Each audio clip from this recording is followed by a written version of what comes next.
Assalamualaikum warahmatullahi wabarakatuh. Jadi untuk hari ini saya akan menjelaskan materi kita, yaitu analisis regresi sederhana. Jadi kemarin saya sudah menjelaskan apa itu analisis korelasi. Nah, untuk selanjutnya saya akan membahas mengenai analisis regresi sederhana. Oke, saya lanjut ke slide berikutnya. Jadi dalam mempelajari analisis regresi sederhana, tentunya nanti kita akan mengetahui ya ada persamaan di regresi. Nah, sebelumnya itu saya akan menjelaskan dulu konsep dasar dari regresi. Jadi, di regresi itu terdapat dua macam variabel, yaitu yang pertama namanya variabel dependent atau variabel tak bebas, di mana variabel ini nilainya itu bergantung dari variabel lain. Nah, biasanya dinyatakan dengan simbol Y. Nah, untuk yang kedua, variabel independen. Nah, variabel independen ini biasa dikatakan sebagai variabel bebas, di mana variabelnya ini nilainya itu tidak bergantung dari variabel lain. Nah, biasanya dinyatakan dengan simbol X. Jadi seperti itu ya. Jadi di regresi yang kalian perlu perhatikan dan kalian perlu ingat bahwa ada dua macam variabel nanti yang kita akan kenal.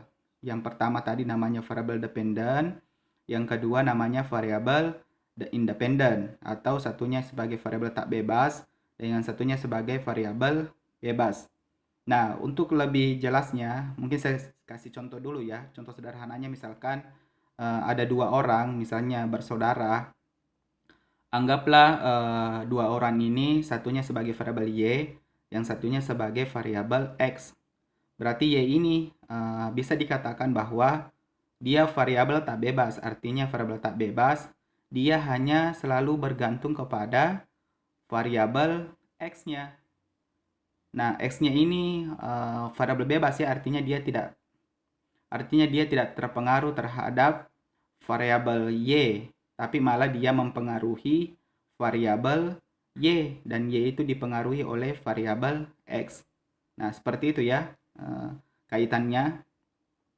Nah, selanjutnya di regresi itu selain kita kenal dua macam variabel tadi, nah kita bisa ini juga bahwa sifat hubungan dari kedua antar variabel itu memiliki sifat hubungannya itu sebab akibat atau hubungannya kausalitas. Jadi ini yang harus kita ketahui juga bahwa di regresi itu hubungannya dalam hal ini kedua variabel itu hubungannya sifatnya sebab akibat. Nah, contoh sederhananya misalkan seperti ini. Jika hari ini turun hujan, maka pakaian si A basah. Nah, akibatnya adalah pakaian A basah karena turun hujan. Artinya disebabkan oleh turun hujan. Nah, akibatnya itu pakaiannya si A basah. Nah, itu kan kalau dikaitkan bahwa kedua variabel itu memiliki hubungan sifat sebab akibat ya atau hubungannya kausalitas. Nah, itu yang perlu diperhatikan juga di regresi. Nah, oke, sekarang saya masuk ke selanjutnya. Nah, seperti yang saya katakan bahwa di regresi itu akan kita temukan namanya persamaan regresi ya, persamaan regresi atau model regresi. Nah, persamaan regresi ini adalah model persamaan regresi sederhana. Kenapa dikatakan sederhana? Karena variabel X-nya hanya satu yang kita gunakan. Dengan Y-nya juga satu ya. Kecuali kalau variabel X-nya itu lebih dari satu, nah beda lagi analisisnya ya. Nah, itu sudah masuk ke analisis regresi berganda.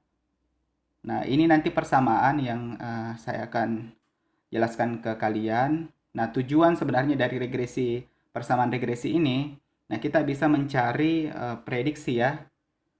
Prediksi dari nilai Y-nya ini. Nah, tapi sebelum masuk ke situ, karena hari ini saya cuma menjelaskan materinya saja atau konsep dasar dari regresi. Nah, saya kembali menjelaskan bahwa tujuan utama regresi itu, yang pertama yang kalian harus ingat, yaitu gunanya untuk mencari pengaruh antar dua variabel atau lebih. Nah, yang kedua, nah regresi juga bisa kita gunakan untuk mencari prediksi ya. Nah, prediksinya itu adalah yang dicari adalah nilai Y-nya atau nilai variabel dependennya atau variabel tak bebasnya. Nah, seperti itu ya. Nah, untuk lebih mudahnya nanti saya akan memberikan contoh soal, tapi nanti pada saat pertemuan berikutnya nanti saya berikan contohnya. Jadi untuk hari ini saya menjelaskan teorinya saja dulu. Nah, kalau ada yang mau ditanyakan silahkan disampaikan nanti di grup masing-masing. Saya kira seperti itu ya mengenai materi ini.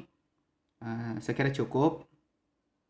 Saya akhiri dengan ucapan alhamdulillahirobbil alamin. Assalamualaikum warahmatullahi wabarakatuh.